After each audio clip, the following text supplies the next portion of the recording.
Hi everyone, welcome back to Jade's Fitness Bucket List. I wasn't going to do this is going to be a very short video, but I was so happy with the results of just one more week of hanging. I hope that it motivates you guys as much as it's motivated me. It's always great seeing like newbie gains and things like that. And even though I've been doing pull-ups and calisthenics and bodyweight movements for a while, like I said, I've never broken it down into strategic movements. Gosh, when I say hanging, it does sound like I mean, obviously, you know what I mean. If anyone wants to get into calisthenics, or if you want to get back into bodyweight training or incorporate that into other exercises and movements that you like to train, this is a really good way of beginning.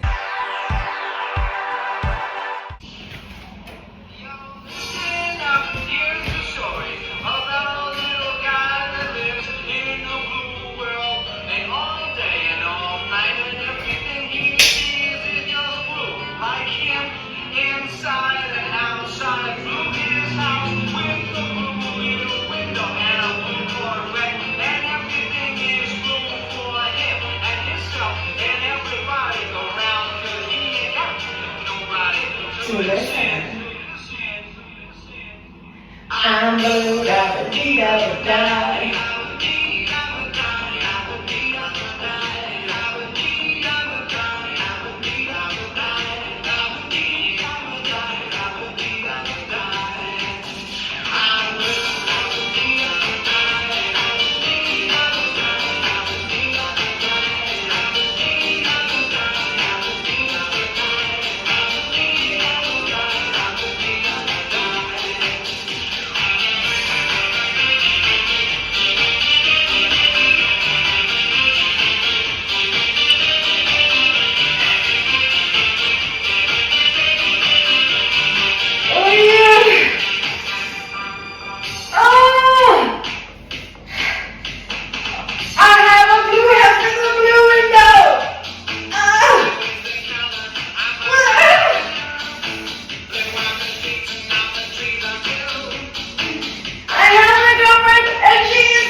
My ultimate goal is to be able to do pull-ups with enough explosiveness that eventually I can get up to almost chest height to be able to transfer my weight into a single bar dip and get my muscle up.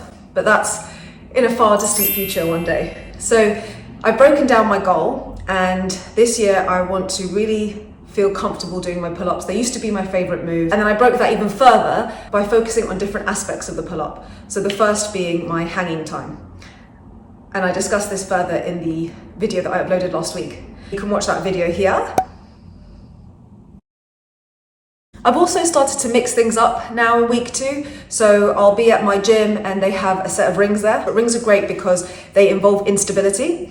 The instability forces you to use extra muscles unconsciously and help strengthen more parts of your body than just having a rigid bar or another kind of rigid object that you would hang off. So in most of my dead hangs have been in the pull-up position, where my palms are away from me and I hold the bar like that as if I'm going to do a pull-up. But you know, it's great to hang in different ways as well, hanging from a chin-up position, so where your palms are facing you, or if you have the bars coming towards you in a neutral grip like this. With the rings, obviously you can do any grips, and they're great for stretching all different types of muscles that you didn't even know you had. So when you're hanging there, imagine you're in London and you're doing the commute and you're waiting there and the train's like moving back and forth. You can see from the video how my grip sort of changes throughout, and how sometimes as well if I hang without tensing, so you can hang where your ears almost sink into your neck, or you can hang tensing and that sort of brings your ears up. And I try and do both. I mean, scapular pulls like this are great, but you can also do that with one arm. And if you sort of relax yourself so that your ear sinks in to your arm like that, and you can see from the video, you sort of gradually, like the ball, sort of gradually drift off.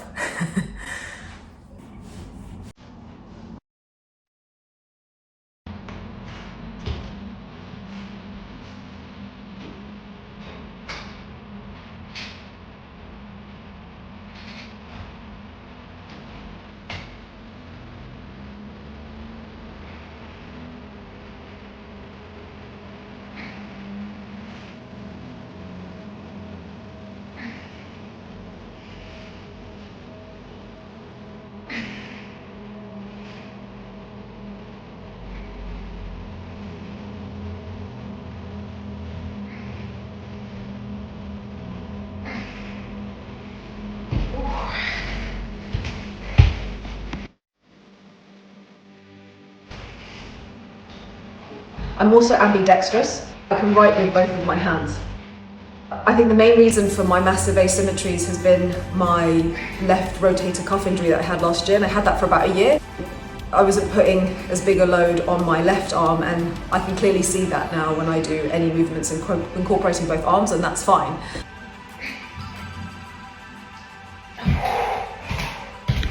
So much harder. I'm going to be going away for about 1.5 to 2 months abroad, where I won't have access to a gym and I'll just have to hang off things I find. It suggests that the more people or the more vocal you are about telling people about your goals, the less likely you are to achieve them. Apparently, quite a few experiments now have been done, and that seems to be the running narrative. But like most people, I have a never-ending list.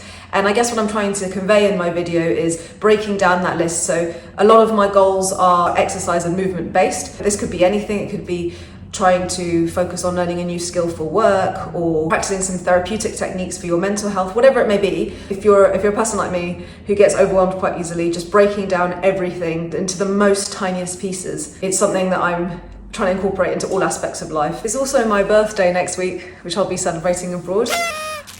Traditionally, I really like my birthdays, but as I'm getting older, I dread them more and more. Ever since I've turned 30, every birthday I've had is, oh gosh, another year older.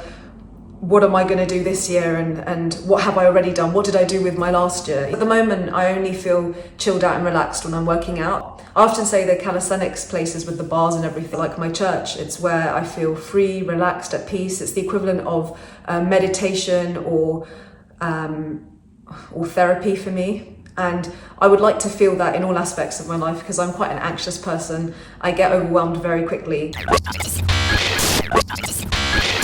And at the moment, the only solution I have is to go for a long run or do some pull-ups, which is great. But what am I going to do if there's no bar to do pull-ups with, or I can't just go for a long run, you know? I also want to try and become more resilient as a person, mentally and physically. Let go of some of the internal pressures, live in the moment. I'll give you guys a big update on my thoughts on this and what I've discovered when I come back, if you're interested. Thanks so much for watching. I hope you've enjoyed that video. Maybe you want to add some dead hangs to the end or the beginning of your workout. If you've liked this video, please give me a little like, and thank you so much for watching. Ciao!